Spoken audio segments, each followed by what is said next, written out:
Halo sahabat-sahabat fisika asik dimanapun kalian berada.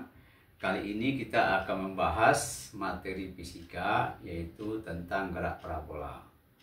Karena banyak permintaan siswa itu dibahas tentang gerak parabola. Oke, kita tetap mengacu kepada buku ya 101 penuntun fisika. Jadi mungkin bisa dimiliki. Di sini lengkap soalnya tentang gerak parabola. Ini untuk kelas 11. Oke, bagaimana kita membahas gerak parabola ini? Gerak parabola itu banyak kita temukan dalam sehari-hari seperti orang bermain basket. Jadi dilempar, ya, sehingga lintasannya berbentuk parabola. Orang yang menendang bola ke gawang misalnya, atau ada orang yang melempar rambutan atau mangga yang lagi matang dilempar, sehingga lintasannya itu seperti gerak parabola. Jadi gerak parabola itu syaratnya apabila sudut elevasi itu antara sumbu X dan sumbu Y besar dari 0 kecil daripada 90, pasti lintasannya berbentuk parabola. Maka perlu kita membahas gerak parabola ini tentang ketentuan-ketentuan konsep-konsepnya dalam fisika.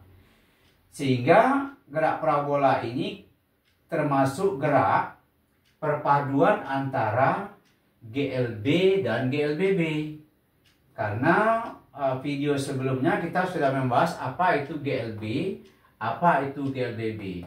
Jika dipadukan GLB dengan GLBB, maka lintasannya berbentuk parabola. Sehingga nanti yang komponen-komponen atau besaran-besaran yang ada terhadap sumbu X itu GLB, komponen-komponen terhadap sumbu Y itu GLBB. Kita tahu GLB itu rumusnya hanya satu saja, X sama dengan V kali T. Atau bisa juga di sini S ya. Ya, cara. Kalau GLBB, S sama dengan V0T ditambah setengah AT kuadrat. VT sama dengan V0 ditambah A kali T.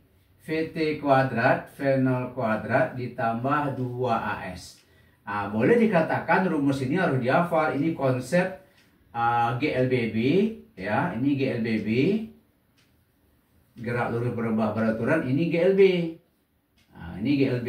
Konsep ini akan kita pakai ke sini. Jadi ini harus mantap dulu apa tuh GLB, apa tuh GLBB. Jadi komponen terhadap sumbu X adalah GLB, komponen terhadap sumbu Y adalah GLBB. Nah, sekarang coba kita lihat apa-apa saja yang mungkin kita cari pada gerak parabola ini. Yang pertama, bagaimana kita menentukan kecepatan terhadap sumbu X dan sumbu Y. Jadi kecepatan terhadap sumbu X itulah GLB.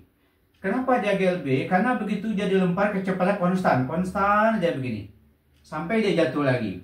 Kenapa dia GLBB terhadap sumbu Y? Kalau nanti sumbu Y dia makin lama makin lambat terjadi perubahan kecepatan, berarti GLBB makin lama makin cepat. Jadi ini setengah parabola, GLBB dipercepat, ini GLBB diperlambat, GLBB dipercepat. Jadi itulah kita sebut dengan gerak parabola, perpaduan antara GLB dan GLBB. Sekarang kita lihat kecepatan terhadap sumbu X. Jadi terhadap sumbu X, karena dia GLB, tentu kecepatan konstan. Jadi kalau ini tempat kita melempar, bisa kita main bola basket, begitu tangan kita lepas, kita berikan kecepatan awal, itu kita anggap titik 0,0. Karena kita menjelaskannya itu secara matematik. Karena memang kendaraan daripada fisika itu matematik. Sehingga nanti begitu dia lepas dari tangan kita anggap titik 0,0. Jadi sudutnya alfa. Maka kalau kita lihat ini V0-nya, kecepatan awal dia bisa naik. Ini alfanya, berarti ini Y, ini X, berarti ini Vx. Nah, kita tahu Vx itu sama dengan V0 cos alfa. Asal X kawannya adalah cos. Itu sudah ada dalam video sebelumnya bagaimana menentukan cos sama sin. Itu dipelajari lagi. Kalau ini alfa, berarti ini juga alfa. Maka ini jadi komponen Y. Maka komponen Y, kita ambil ini V0 sin alfa. Jadi kecepatan dari sumbu X adalah V0 cos alfa, kecepatan dari sumbu Y adalah V0 sin alfa. Nah, ini dia sumbu X V0 cos alfa, V0 Y V0 sin alfa. V0 X itu sama dengan Vx karena kecepatannya tetap. Kemudian jarak terhadap sumbu X. Jadi misalnya berapa jarak ini, berapa jauh lemparan, atau berapa jarak pada suatu titik. Nah, dia GLB. Ingat kalau jarak komponen X komponennya ada GLB. Jadi GLB itu X sama dengan VT, maka X sama dengan V0 cos alpha kali T. Berapa jarak terhadap sumbu Y? Tadi kita tahu Y itu GLBB V0 T tambah setengah AT kuadrat. Rubah menjadi gerak parabola aja menjadi V0 sin alpha karena bergantung kepada sudut dikalikan dengan T kurang setengah GT kuadrat. Begitu kita merubah antara GLBB kepada gerak parabola. Nah, kemudian yang ketiga, bagaimana kita menentukan kecepatan pada satu titik? Misalnya dia bergerak begini. Jadi misalnya di titik ini terserah di titik mana saja. Jadi karena komponen X-nya ada GLB, komponen Y-nya GLBB, jadi Vx sama dengan V0 cos alpha.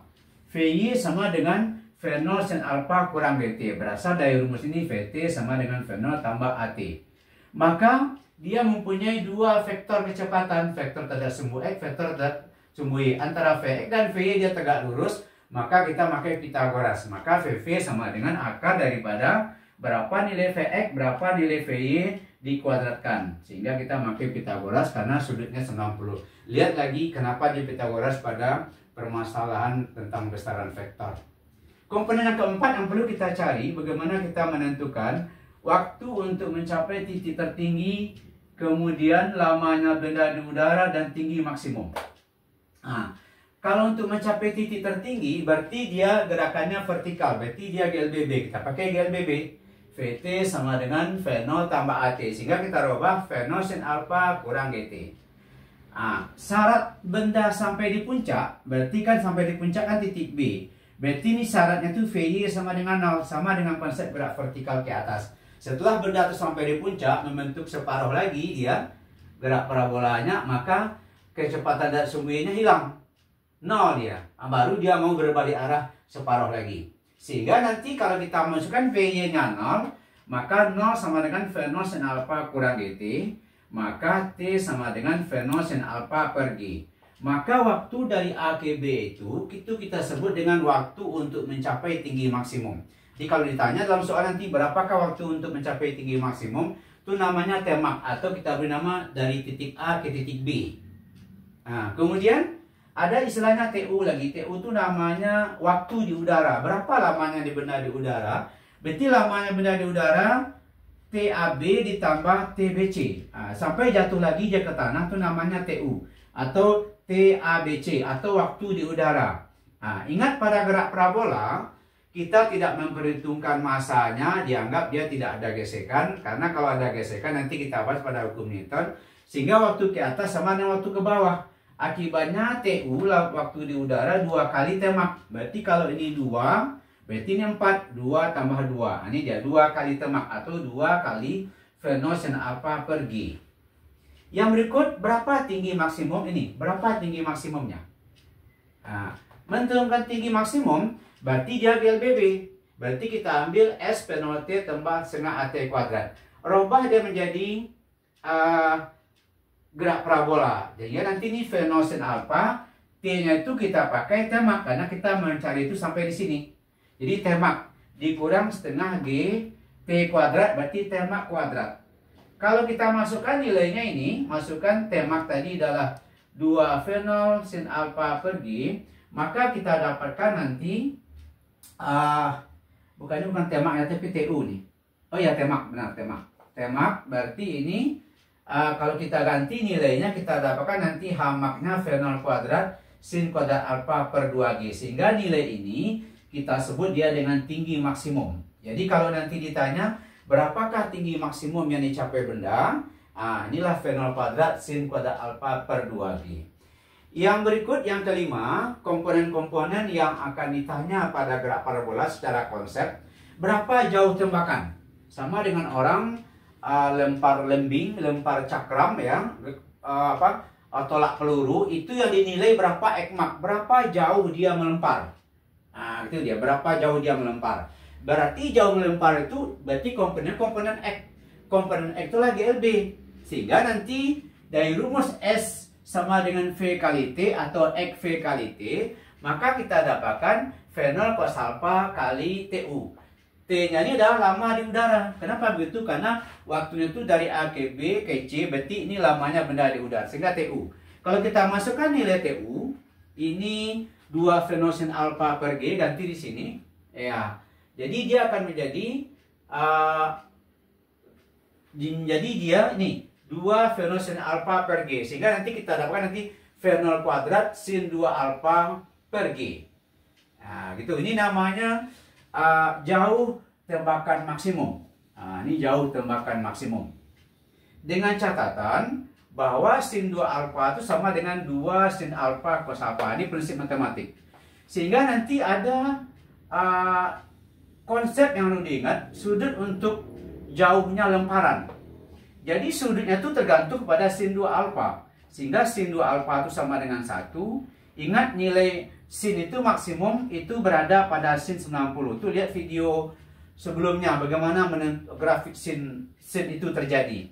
Jadi dia maksimum nih, supaya jauh lemparannya maksimum. Itu terjadi pada saat sin 90. Maka kita ganti sin 90, maka sin hilang. 2 alpha sama dengan 90, ini coret ya.